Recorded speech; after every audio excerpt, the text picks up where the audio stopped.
AskReddit, how do we save this fucking planet? Subscriber all and humanity.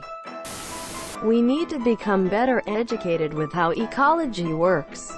So many solutions don't take into account how almost every problem we face is a result of habitat destruction.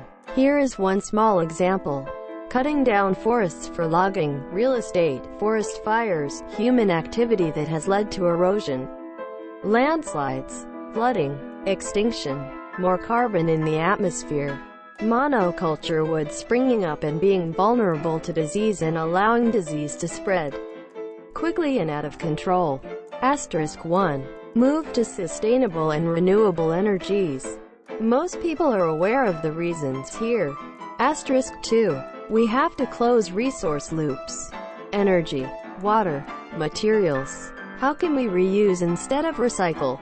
We shouldn't be generating trash. *3. We need to decentralize agriculture and mimic ecological principles like permaculture does. Permanent agriculture. This one is huge and in my opinion the most poorly understood. Let me know if you want a longer explanation here. These problems will only magnify as the world population gets larger and is less developed. Countries catch up to the first world standard of life. The planet is fine. The people are fucked. George Carlin. Stop voting for people who don't believe in science. Serious answer. The only real hope we have is for people in China, India, Russia, United States and Brazil to vote for people who care about the environment and for everyone to reduce as much as they can the use of plastics. But even then we might be too late. *1. Completely overhaul agriculture. As it stands, our agriculture system relies heavily on supplementing soil with nitrogen, potassium, and phosphorus primarily, with many other trace minerals supplemented as a secondary pass. This process destroys the rhizosphere, which is where the microbial life which plants depend on live. As this region of the earth is destroyed, soil becomes dusty, dry, and washes away easily. The lost topsoil then flows into the ocean where it causes large algae blooms which then become dead zones where nothing can live. This destroys plankton, which are the primary producers of oxygen on the planet. By enhancing and feeding microbial life in the soil and treating soil as the foundation of farming, we can get a greater yield without the topsoil loss and rhizospheric holocaust. Many regenerative agriculture and no-till farms are proving this, and many other natural farming methods are supplementing these methods with ways to increase yields further in a sustainable way. These methods also fix carbon, which goes a long way to reversing the emissions problem we've landed ourselves in. *2. Eliminate any non-recyclable single-use packaging or product. We're aware of the alternatives. Hemp makes better plastic which is biodegradable. We can easily start there.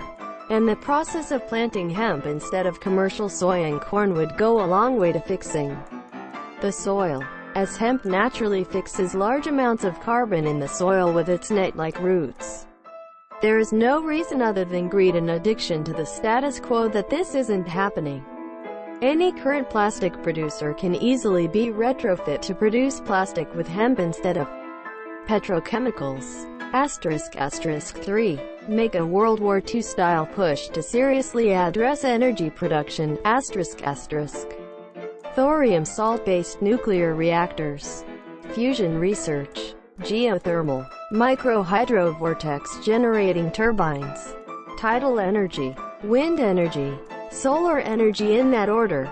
We also need to research and establish safer, more sustainable ways to store our energy. This problem isn't discussed as often, but lithium is an unsustainable way to store energy. We need to, ideally, come up with a method that utilizes carbon and hydrogen to capture and store energy as efficiently as possible. *4. Close any waste loops. **. From toilets to nuclear waste. Methods must be established to convert waste to useful products as opposed to treating it as an afterthought. Nuclear waste can be turned into very effective batteries. Human waste can be turned into incredibly rich compost. These things must become the norm instead of the exception. 5. Utilize known and effective alternative building materials. Cob, rammed earth, adobe, straw bale, earth bag, aircrete, and others must be used instead of traditional building materials. These materials are freely available, sustainable, and vastly reduce the amount of waste produced by building a house.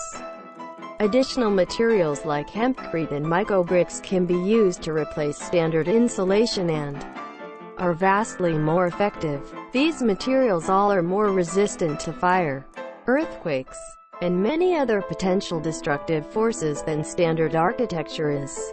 These materials also have the potential to be utilized with 3D printing building robots. 6. Reduce protein intake. Increase sustainable protein production. This is related to the first point. And to be clear, this is not a rallying cry to tell everyone to be vegan. Our current methods for producing beef, pork, chicken, and fish are all deeply unsustainable. Factory livestock operations produce the pollution equivalent of a city on as little as an acre's worth of space. Cattle farmed in this way produce massive amounts of methane, which contributes approximately 15% of the atmospheric carbon.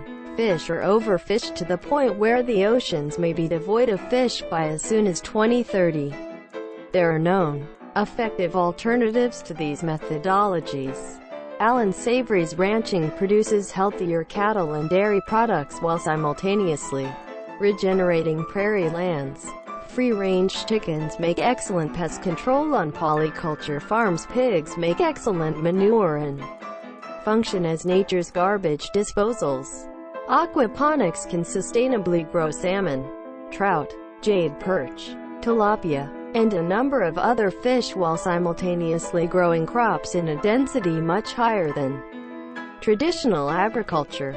Many of these methods can't produce protein in quite the same density as our current standards, aside from aquaponics, which can do it much better. So our diets would need to change to incorporate less, or at least different, sources of animal protein. If safe, farmed fish, which is by its nature devoid of mercury, replaced burgers, we would be healthier, less fat, and increase the demand for sustainable alternatives. 7. Subsidize and incentivize birth control. The single most effective thing you can do to reduce the human burden placed on the planet is have one less child. By incentivizing birth control universally the universal aspect is critical. We can reduce the human population. If first world nations were half as populated as they are today, our waste output would plummet. If the entire world were less populated, the amount of human environmental intervention and manipulation would plummet. Rewilding the planet is an extremely effective method to reverse the damages we've caused to biodiversity, the atmosphere, and the rhizosphere. By incentivizing and subsidizing birth control, people would have financial incentives and zero barriers to reduce the amount of children they have. A gradual population reduction over the course of a few generations to half the world's current population would go a very far way toward reducing the burden we place on the planet. These incentives must be universal otherwise you get into eugenics territory, which is no good. Because of this, save the planet, protect the environment, quote, people, yes, okay, quote, okay, we are going to have to adjust our lifestyles. People, greater than, quote, we, as a species will survive. The "we're fucked" notion is absurd. Millions, primarily in the third world, will die. But things will get worse, because people won't give up flying around the world.